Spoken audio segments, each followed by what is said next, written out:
Hello प्यारे बच्चों, आप सभी का स्वागत है मेरे चैनल बी स्मार्टी पर। तो ऑजिबल का कैरेक्टर स्केच आपके एग्ज़ाम के लिए काफ़ी इम्पॉर्टेंट होने वाला है। और एक चीज़ आपको याद रखना है कि जब भी आप कैरेक्टर स्केच लिखते हो तो उस समय आपको पूरी स्टोरी नरेट नहीं करनी होती, आपको पूरी स्टोरी का समरी नहीं लिखना होता। आपको उस कैरेक्टर के बारे में लिखना होता है कि आखिर उस कैरेक्टर का उस पूरे के पूरे प्ले में क्या रोल था, और ख़ास तौर पे वो कौन कौन से ऐसी क्वालिटीज़ हैं जिसको दिखाने के लिए ही हमारे राइटर ने उस कैरेक्टर का यूज़ किया है। तो जैसे कि यहाँ पे हम ऑजिबल के कैरेक्टर की बात कर रहे हैं, तो ये एक स्टोरी है जिस स्टोरी का नाम है अ मिडनाइट विजिटर, है ना। और वहाँ से ये उठाया गया है। तो ये आपको मेंशन कर देना है कि ये कैरेक्टर किस स्टोरी से उठाया गया है, और अगर आपको राइटर का नेम याद है तो आप राइटर का नेम वहाँ पे मेंशन कर दोगे। उसके बाद आप अपना कैरेक्टर स्केच स्टार्ट करोगे। जैसे कि मैंने यहाँ पे लिखा है, आप ऐसे ही लिख कर आओगे तो डेफिनेटली आपको पूरे मार्क्स मिलने वाले। देखो, the character of Ausable has been taken from the story a midnight visitor written by Robert Arthur. ठीक है, he is the central character around whom the whole story revolves. ये वो सेंट्रल कैरेक्टर है जिसके चारों ओर पूरी स्टोरी रिवॉल्व करती है। Ausable was a secret agent, although he was fat and short and didn't fit the description of a secret agent। ऑजिबल एक secret agent तो था, भले ही वो मोटा था और छोटा था, मतलब नाटा था, और किसी भी सीक्रेट एजेंट के डिस्क्रिप्शन में वो फिट नहीं करता था। मीन्स सीक्रेट एजेंट जैसे होते थे वो बिल्कुल देखने में वैसा नहीं था, उसकी अपीयरेंस कुछ ऐसी थी ही नहीं। But he was a smart and intelligent man who was an expert in his job. वो स्मार्ट था, डेट मीन्स देखने में नहीं, बट बाई हिज माइंड। वो स्मार्ट था, इंटेलिजेंट था और अपने जॉब में एकदम एक्सपर्ट था। He had a very important paper on missiles that could change the history and several men and women risk their life for it. उसके पास एक ऐसा पेपर था जो मिसाइल्स पर बना हुआ था और जो पूरे के पूरे हिस्ट्री को चेंज कर सकता था, और उसके लिए ना जाने कितने मैन एंड कितने विमेन ने अपनी लाइफ को भी रिस्क में डाला था। Max was an another secret agent who had come there to arrogate that paper from Ausable. और मैक्स एक दूसरा सीक्रेट एजेंट था जो वहाँ पे ऑजिबल के पास गया था उससे वो पेपर छीनने के लिए, हथियाने के लिए।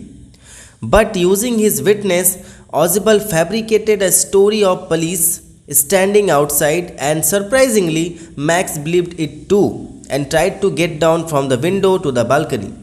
ठीक है, उस समय क्या करता है ऑजिबल, अपने बुद्धि का यूज़ करके, विटनेस का यूज़ करके एक स्टोरी फैब्रिकेट करता है, एक स्टोरी बनाता है कि बाहर पुलिस खड़ी है, और उसी के डर से सरप्राइजिंगली मैक्स उसके बातों पे बिलीव कर लेता, उसकी स्टोरी भी मान लेता है, और वो क्या करता है, बालकनी में कूदने का प्रयास करता है। लेकिन वहाँ पे तो कोई बालकनी होता ही नहीं है।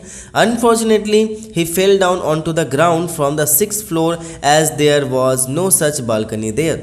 वो वहाँ से ऊपर से सीधा 6th फ्लोर से ग्राउंड फ्लोर पे आके गिर जाता है, क्योंकि वहाँ पे कोई बालकनी होती ही नहीं है। Unlike other secret agents he had no gun और pistol, yet using his great presence of mind he outwitted Max and got rid of him. ठीक है, जैसे बाकी सीक्रेट एजेंट्स होते हैं उनके पास गन्स होते हैं, पिस्टॉल्स होते हैं, या कुछ ना कुछ वो अपनी सेफ्टी के लिए रखते हैं, लेकिन ऑजिबल इसके पास तो कुछ भी नहीं था। लेकिन फिर भी इसने अपने दिमाग का यूज़ करके, अपने ग्रेट प्रेजेंस ऑफ माइंड का यूज़ करके मैक्स को हरा दिया। तो यहाँ पे आउटविट का मतलब क्या होगा, आउटविट का मतलब होगा हरा दिया। ठीक है, एंड गॉट रीड ऑफ, तो गॉट रीड ऑफ का अगर मैं प्रेजेंट फॉर्म बनाऊँ तो it will be get rid of, and get rid of का मतलब होता है छुटकारा पाना। तो इस तरीके से ऑजिबल ने मैक्स को हरा दिया और साथ साथ में उससे छुटकारा भी पा गया। And this made Ausable different from other secret agents. और इसी तरीके से ये ऑजिबल को बाकी दूसरे सीक्रेट एजेंट से अलग करता है। तो आई होप बच्चों आपको ये ज़रूर समझ में आया होगा कि इस पूरे के पूरे कैरेक्टर स्केच में मैंने छोटा सा पार्ट उठाया है इंसिडेंट का, और उस इंसिडेंट से आपको क्या समझ में आ रहा है वो मैंने यहाँ पे लिख दिया। उसकी कौन सी क्वालिटी यहाँ पे हमें दिख रही है वो हमने लिखा। जैसे कि वो फैट था, हमने लिख दिया। वो शॉर्ट था, ठीक है, हमने ये भी लिखा। उसके पास प्रेजेंस ऑफ माइंड था, ये हमने यहाँ पे मेंशन किया। साथ साथ में उसके पास एक और चीज़ था, डेट इज़ विटनेस, वो बहुत बुद्धिमान था, ये भी यहाँ पे हो सकता है। तो ये सब कुछ ऐसी क्वालिटीज़ होती हैं जो हमें किसी भी कैरेक्टर के बारे में मेंशन करनी होती है। और ऐसे ही मैं सेकेंड बुक के सारे कैरेक्टर स्केचेस जो है वो आपके एग्ज़ाम से पहले ही क्लियर कर दूंगा। आप ज़रूर मेरे इस चैनल के साथ बने रहना, और नीचे आपको किस टॉपिक पे नेक्स्ट वीडियो चाहिए वो भी बता देना, और ऐसे ही वीडियोज़ आपको मिलते रहेंगे। Thank you so much for watching this video. मिलता हूँ अगले वीडियो में, तब तक के लिए everyone take care, be safe, keep learning and keep watching be smarty.